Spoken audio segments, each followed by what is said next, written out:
tapi nyo akhirnya sadar tapi lah terlambat karena doa orang tua tu lah dijabah. Assalamualaikum warahmatullahi wabarakatuh. Jumpa lagi Eko di channel Cik Eko. Kalau saya nak pergi ke pantai Ayemani, kalau nak pergi kalian ke Padang, kota Padang. Desanya desa Air Manis. Kalian kan mencari di situ ada patung. Ada patung di situ berbentuk orang. Itu patung tu berasal dari legenda si Malin Kundang.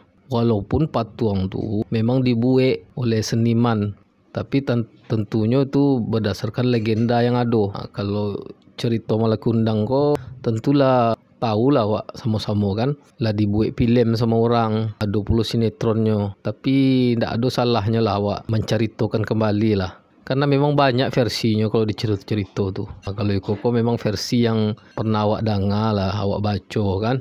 Jadi di desa Air Manis itu tempat kalian kalau berkunjung kalian ke Padang, nampak di situ ada di tepi pantai itu, ada nampak patung di situ, orang bersujud dia patung tu bersujud, kepalanya menyentuh tanah, mencium tanah lah macam itu kan, menjadi batu. Itulah dia patung Malin Kundang.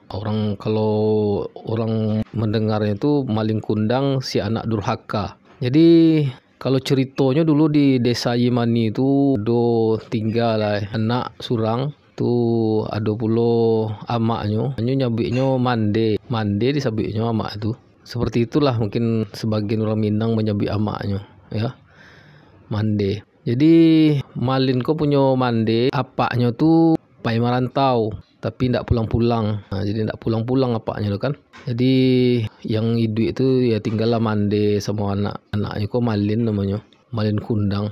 Kalau di beberapa versi disabik Kundang tu karena dibawa kemana-mana katanya macam itu. Tak tahulah awak ya yang sebenarnya macam apa, seperti itulah. Jadi Malin Kundang namanya Malin. Jadi Malin ko hidup sama amaknya memang karena memang tadi paknya Malin Kundang ko ndak balik-balik, berjuang lahnya menghidupi anaknya ko kan. Suatu saat memang Malin ko sedang berlari-lari terjatuh sehingga di tangannya tu ada pakai luka. Memang agak parah lah seketek. Lukanya tu ya pokoknya ada bekasnya di situ. Jadi pernah juga Malin ko sakit itulah macam orang meninggal lah, macam orang nak meninggal kan. Tapi memang diubek sama mandenya, diobati lah kan. Jadi sehat juga lah dia si Malin Kundang tu. Jadi makin sayang lah maknya sama Malin Kundang ni kan.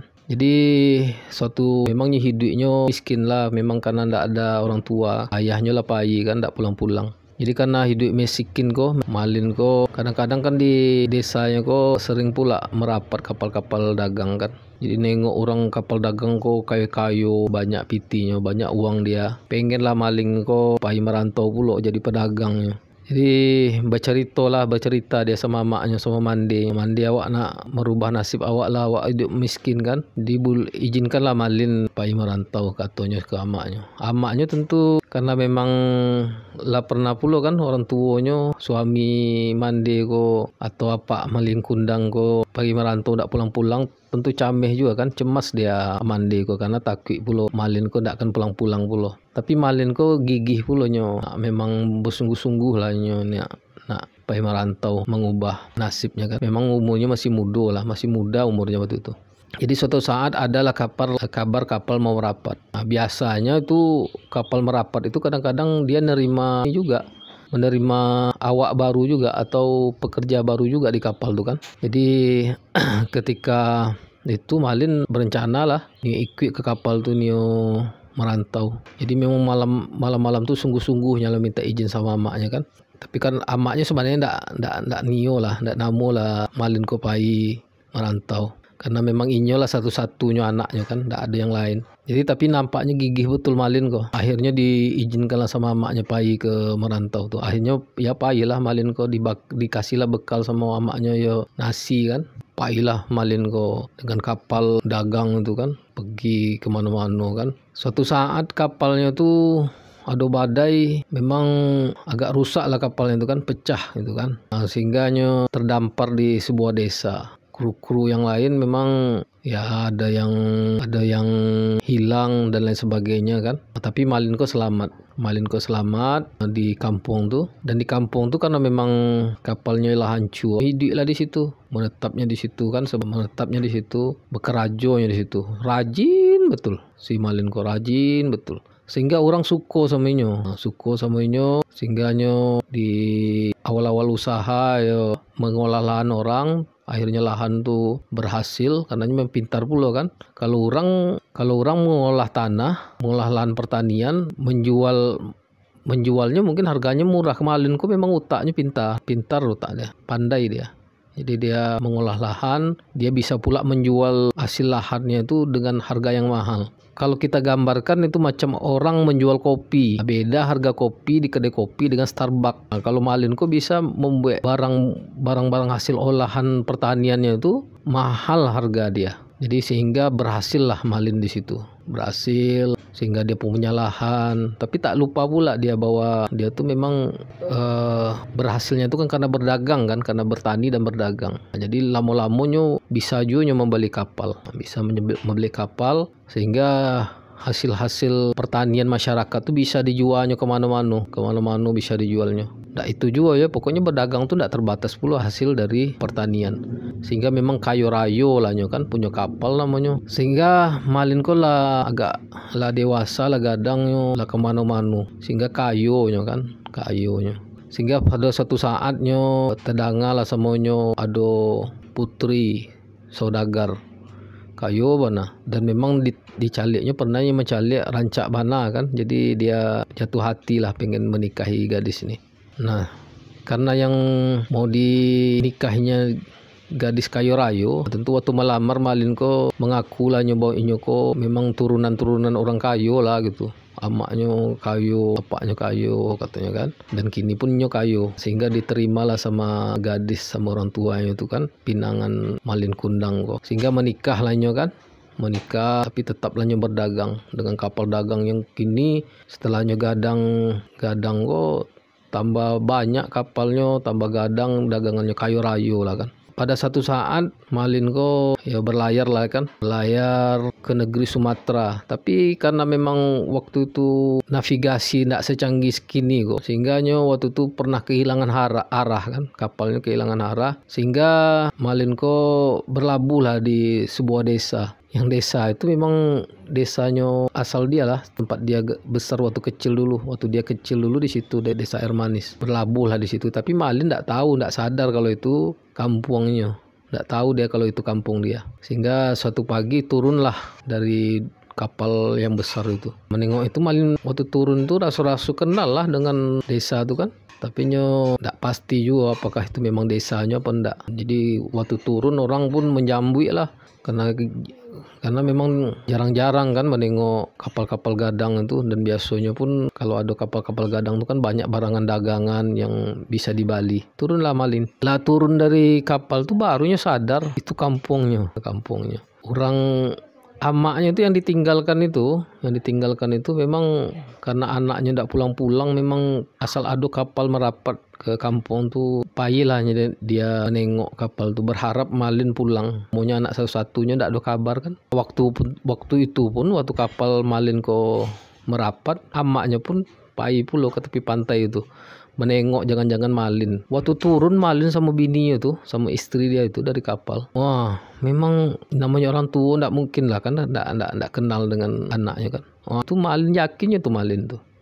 Yakin betulnya Malin. Sehingga waktu Malin tuh kok turun, datanglah amaknya lah tua miskin kan, bajunya lah ada yang kuyak-kuyak, dipaluknya Malin, pulang Malin akhirnya, katanya rindu amak. Sama bininya tengok, Malin, ini mama kau tuh, ini ibu kau bilang ibu kau orang kaya, ini lain nih. Wah Malin karena dia tuh memang mengaku anak saudagar pula waktu menikahi gadis ini kan. Tidak tahulah, mungkin ego dia karena ada kaya, mungkin lupa daratan dia kan. Lupanya bahwa mandenya itulah melahirkannya, membesarkannya sampai inyopai untuk merantau itu kan, lupanya mungkin kan.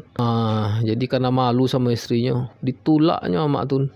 Sia ibu kau katanya kan. Siapa ibu nih? Jangan mengaku-ngaku katanya. Aku tak punya ibu yang miskin, ibuku kaya katanya. Aku kan keturunan saudagar katanya. Tidak mungkin lah kamu ibu aku, kata dia kan, seperti itu.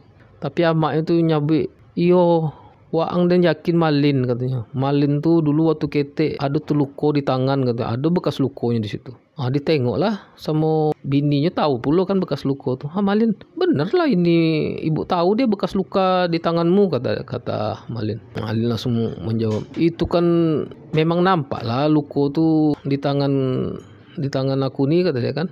Di tangan awak ini nampak, memang dia kan memang pakai baju lengan pendek pula, memang nampak luka itu kan. Ibu nih reka-reka aja nih, katanya kan. Tapi ibunya tuh yakin betul kan, karena ada luka tuh di palunya, didorongnya mandinya tuh leh. Sambil katanya, udahlah kita pergi aja dari sini, kata Malin ke bininya. Akhirnya ndak jadi kapal tuh merapat situ, pahilahnya kan. Tutup balik pintu tuh, painya balik. Amaknya kok tentu sakit hati pula kan, macam itu di anak yang inyo lahirkan, ndak mengaku bahwa inyo amaknya. Berdoanya ke Tuhan kan, ke Allah kan. Kalau itu ndak Malin, katanya, dan maafkan, saya maafkan lah dia kalau memang itu bukan Malin.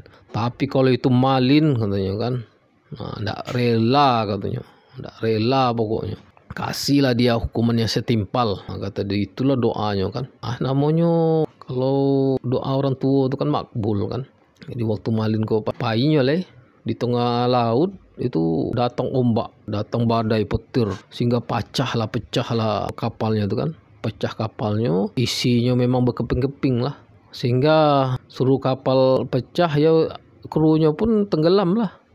Malin tuh berhasil lah selamat, mendarat di pantai Ayu Mani itu kan, air manis. Sampai di pantai selamatnya, tapi akhirnya sadar, tapi lah terlambat, karena doa orang tua itulah dijabah sama Allah kan, sehingga sampai di pantai itu jadi batu lah, jadi batu sampai kini. Batunya tuh masih ada di pantai air manis tuh, walaupun memang batu tuh hasil karya seni. Tetapi yang kita maknai bukan soal batunya asli apa enggak, tapi inti dari cerita nih, jangan durhaka sama orang tua. Itu intinya.